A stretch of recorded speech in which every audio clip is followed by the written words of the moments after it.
What led to the French Revolution? Here are 3 causes. 1.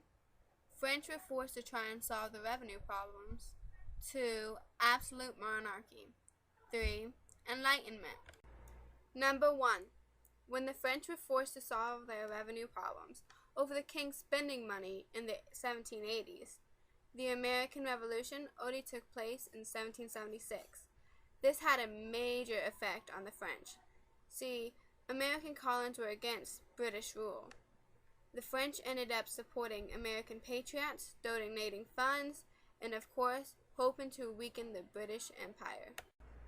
Soon after, the French was forced to solve its own revenue problems due to the king's idiocy in 1780.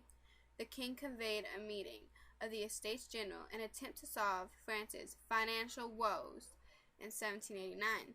This assembly was made up of 3 different estates or classes. In turn, taxes were raised, which angered the French. Number 2. Absolute monarchy. The French peasants had little food, barely any bread. When the rich and the clergy and nobility could have as much as they wanted, French peasants living under the ancient regime knew their place, but living in absolute monarchy became too much, especially after the American Revolution. That gave the French the courage to stand up. The poor usually lived under stressful conditions. The monarch, King Louis, was the one to use tax revenue from the poor.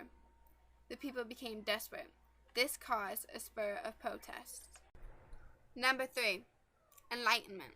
During the Enlightenment era, writers and philosophers such as Voltaire, Jean-Jacques Rousseau, and Denis Diderot expressed their intriguing ideals on freedom and equalization of the people.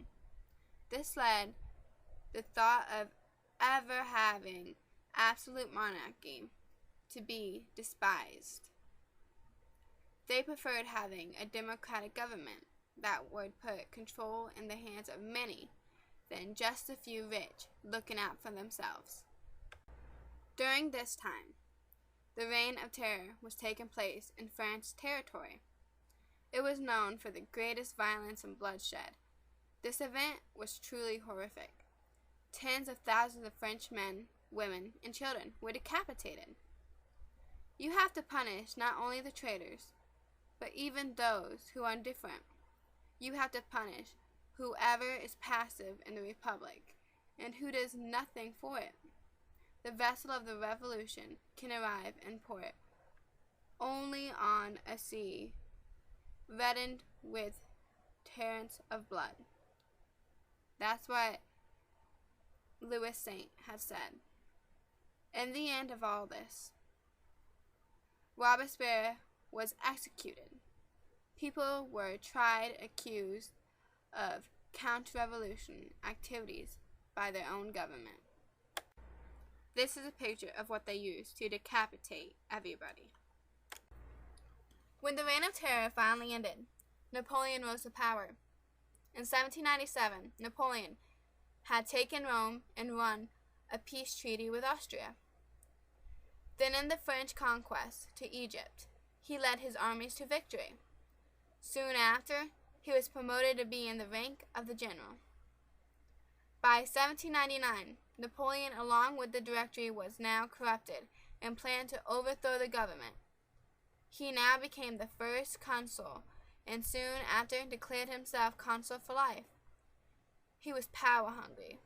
The more he got, the more he wanted.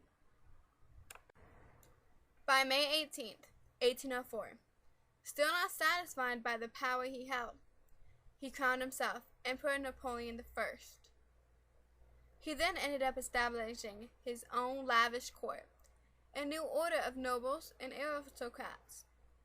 He vacated the monarchy that the revolution seemed to have overthrown a while back. It came back. Napoleon was so greedy, he sought to conquer and become emperor of all of Europe. His burning obsession was to subdue the English and bring them under French rule. The Battle of Trafalgar at Cape Trafalgar near Spain soon took place on October 21st, 1805. This battle Napoleon lost to the British. By April 1814, a group of allied nations forced Napoleon's unconditional surrender. His power was weakening. By June 8, 1815, came Napoleon's final battle at the Battle of Waterloo. That lasted all day and into the night. He was defeated by June 22nd. He surrendered to the British.